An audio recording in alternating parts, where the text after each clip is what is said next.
নমস্কার, দেখছেন talk to Bangla. আমি অভিষেক রয়েছে আপনাদের সাথে। এই মুহূর্তে যে খবর নিয়ে উপস্থিত হয়েছে উত্তরপ্রদেশ থেকে, বড় খবর এই মুহূর্তে উঠে আসছে। প্রায় 50 জনের বেশি যোগী সরকারে থাকা বিধায়ক তারা বৈঠক করলেন এবং বৈঠক করে তারা কোথাও কিন্তু এই মুহূর্তে যোগী সরকারের বিরোধিতা করার জন্যই একত্রিত হচ্ছেন। এবং অখিলেশ যাদবের সমাজবাদী পার্টি তার তরফ থেকে অফার দেওয়া হলো এই যে উত্তরপ্রদেশের 50 জন যারা বিদ্রোহী বিধায়ক বিজেপির তরফ থেকে তাদের কাছে, এবং সেই অফারটা সোজাসুজি কিন্তু অখিলেশ যাদবের দল থেকে রাজ্যের সভাপতি তিনি দিয়েছেন। এবং এই মুহূর্তে বড় সড়ো আপডেট, উত্তরপ্রদেশে একটা বড় সড়ো বিতর্কের ছবি কিন্তু উঠে আসছে বেশ কয়েকদিন ধরে। সেই সমস্ত বিতর্ক নিয়ে একটা জায়গাতেই কিন্তু আমরা আসতে পারি যে উত্তরপ্রদেশের যোগী আদিত্যনাথের যে সরকার চলছে, যোগী আদিত্যনাথের সরকার একা নিজের মতন চলছে, কারোর কথা শুনছে না।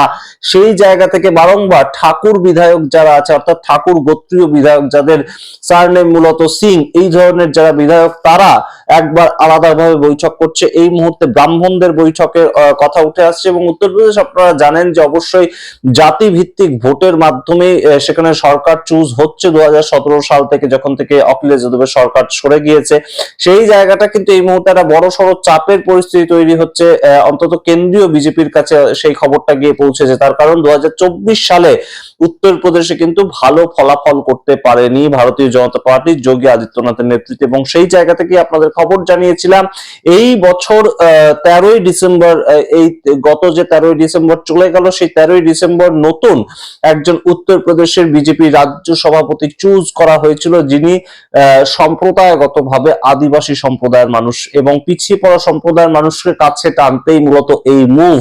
এবং সেই জায়গা থেকে এই মুহূর্তে না সংগঠনে না সরকারে ব্রাহ্মণ বিধায়কদের কথা শোনা হচ্ছে। সেই জায়গাটা নিয়েই তাদের একত্রিত হয়ে লখনৌতে একটা বৈঠক, এবং সেই বৈঠকের খবর উঠে আসার পর থেকেই বড় সড়ো একটা আপডেট এই মুহূর্তে উঠছে যে যোগী আদিত্যনাথ শেষ পর্যন্ত 2027 সাল পর্যন্ত, 2027 সালের ফেব্রুয়ারি মাসে ভোট রয়েছে উত্তরপ্রদেশে, সেই পর্যন্ত তিনি আর উত্তরপ্রদেশের মুখ্যমন্ত্রী থাকবেন। তো এই নিয়ে আজকে বিস্তারিত প্রতিবেদনে আলোচনা করব, আপনারা দেখুন শেষ অবধি। অবশ্যই গুরুত্বপূর্ণ প্রেক্ষাপট, যোগী আদিত্যনাথের যে সরকার এই মুহূর্তে বেশ খানিকটা চাপেই পড়ে আছে, এবং সেটা নিয়ে এই মুহূর্তে বড় সড়ো একটা আপডেট উঠে আসছে।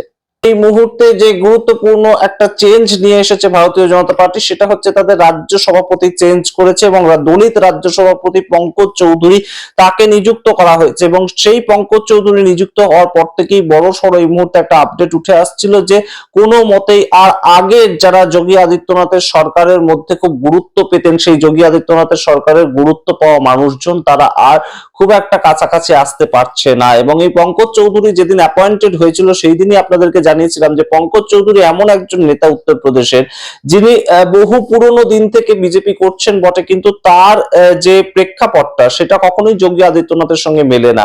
এবং যোগী আদিত্যনাথ রাজ্যের মুখ্যমন্ত্রী এবং যাকে স্টেট প্রেসিডেন্ট করা হলো, তিনিও তো কম বড় নেতা ছিলেন না নিশ্চয়ই। যেমন পশ্চিমবঙ্গের ক্ষেত্রে শ্রমিক ভট্টাচার্য, তিনি তো কম বড় নেতা নয় নিশ্চয়ই। সেই দুজন নেতা, এই পঙ্কজ চৌধুরী এবং যোগী আদিত্যনাথ, তারা দুজন কখনো একই মঞ্চে তাদের এর আগে দেখা যায়নি।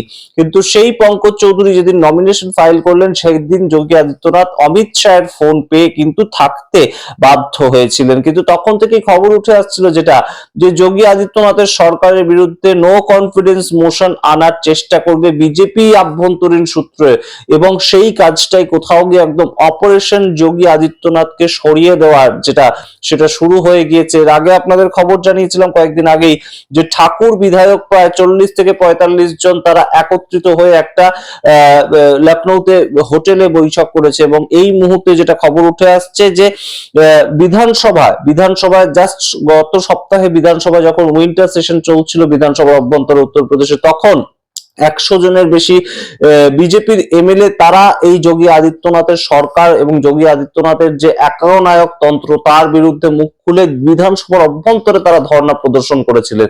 এই খবরগুলো কিন্তু বিক্ষিপ্তভাবে উঠে আসছিল, কিন্তু এই মুহূর্তে বড় সড়ো আপডেট যেটা উঠে আসছে যে 50 জনেরও বেশি ব্রাহ্মণ বিজেপি বিধায়ক তারা উত্তরপ্রদেশে এই মুহূর্তে একত্রিত হয়ে একটা বৈঠক করেছে। এবং শিবপাল যাদব, তিনি সমাজবাদী পার্টির তরফ থেকে অখিলেশ যাদবের একদম ডান হাত বলা যেতে পারে, তিনি এই মুহূর্তে একটা অফার দিয়েছেন এই 50 জন বিধায়ক, তাদেরকে উদ্দেশ্য করে তিনি বলছেন যে বিজেপির অভ্যন্তরে কারোর কথাই শোনা হয়নি, কোনোদিন কারোর কথা শোনাও হবে না। তার কারণ বিজেপি জাতিগত ভিত্তিতে ভোটের রাজনীতিতে বিশ্বাসী। এই 50 জন বিধায়ক যদি ইমিডিয়েটলি তারা চলে আসতে চায় সমাজবাদী পার্টিতে, আমরা ইমিডিয়েট গ্রহণ করব এবং 2027 সালে যোগী সরকারকে সরিয়ে দিয়ে তাদের যথেষ্ট সম্মান আমরা দেখাবো। অবশ্যই একটা গুরুত্বপূর্ণ মুভ অখিলেশ যাদব নিয়েছেন এবং অখিলেশ যাদব এই মুহূর্তে ইন্ডিয়া অ্যালায়েন্সের দ্বিতীয় বৃহত্তম পার্টি। সেই জায়গা থেকে তিনি উত্তরপ্রদেশটাকে যদি জয় করতে পারেন তাহলে অবশ্যই 2029 সালে কিন্তু ইন্ডিয়া অ্যালায়েন্সের একটা বড় সড়ো জয় সেখান থেকেই তৈরি হতে পারে এবং তার একটা গুটি এই মুহূর্তে 2025 সালের শেষে অখিলেশ যাদব কিন্তু সাজাচ্ছেন। আপনাদের আরো খবর দিই যে এই মুহূর্তে লখনৌতে যে বৈঠকটা হয়েছিল সেখানে অঙ্কুর রাজ তিওয়ারি থেকে শুরু করে উমেশ দ্বিবেদী, রত্নাকর মিশ্রা, কাশীনাথ শুক্লা, টি.এন. পাঠক তারা তো উপস্থিত ছিলেনই। তারা প্রত্যেকেই ব্রাহ্মণ শ্রেণী থেকে আসেন এবং বিজেপির বিধায়ক।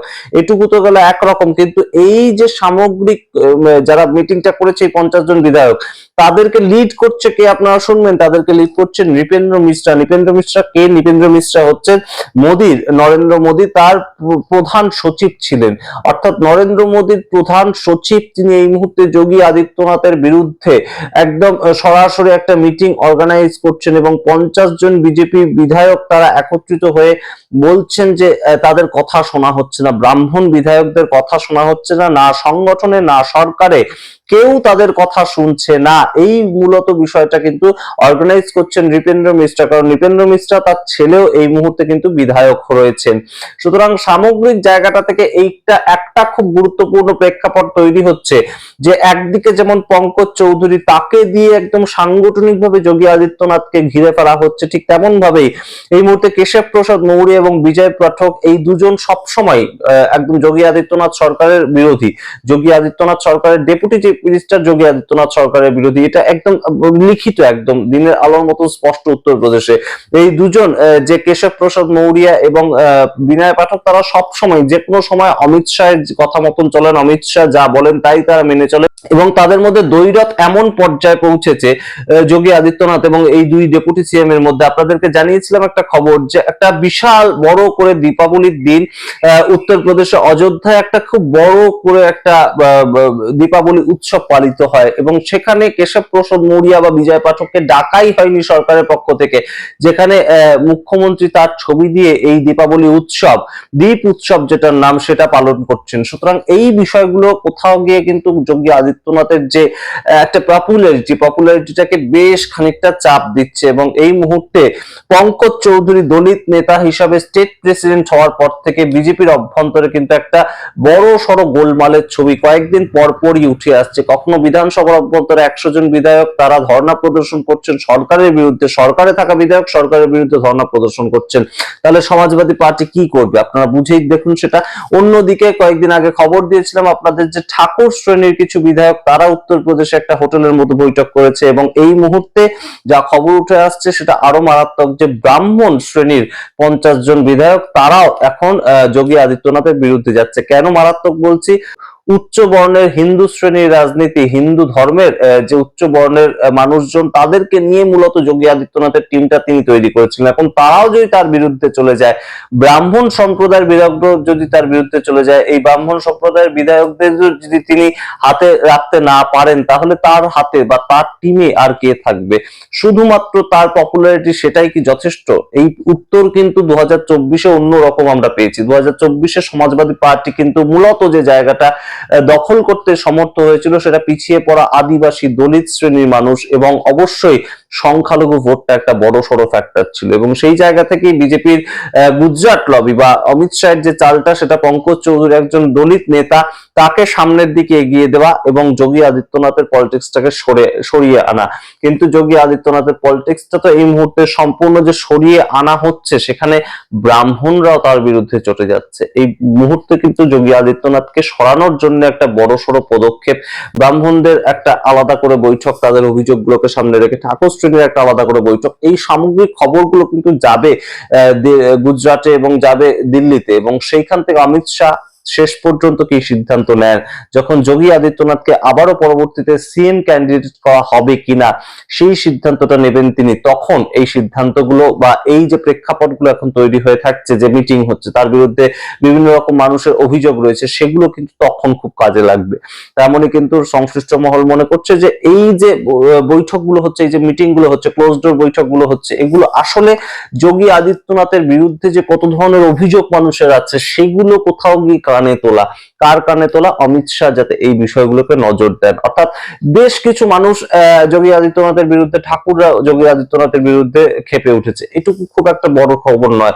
কিংবা 100 জন বিধায়ক তারা বিধানসভার অভ্যন্তরে আন্দোলন করেছে যোগী আদিত্যনাথের বিরুদ্ধে কোন একটা ইস্যুতে, সেটাও হয়তো ইগনোর করে যেতে পারেন। কিন্তু বারংবার যদি উত্তরপ্রদেশ থেকে এই ধরনের রিপিটেটিভলি খবর উঠে আসতে থাকে, তাহলে কিন্তু হয়তো অমিত শাহকে ভাবতে হবে যোগী আদিত্যনাথকে পরবর্তীতে আবারও মুখ্যমন্ত্রী রাখা যাবে কিনা উত্তরপ্রদেশে 2027 থেকে 2032 পর্যন্ত।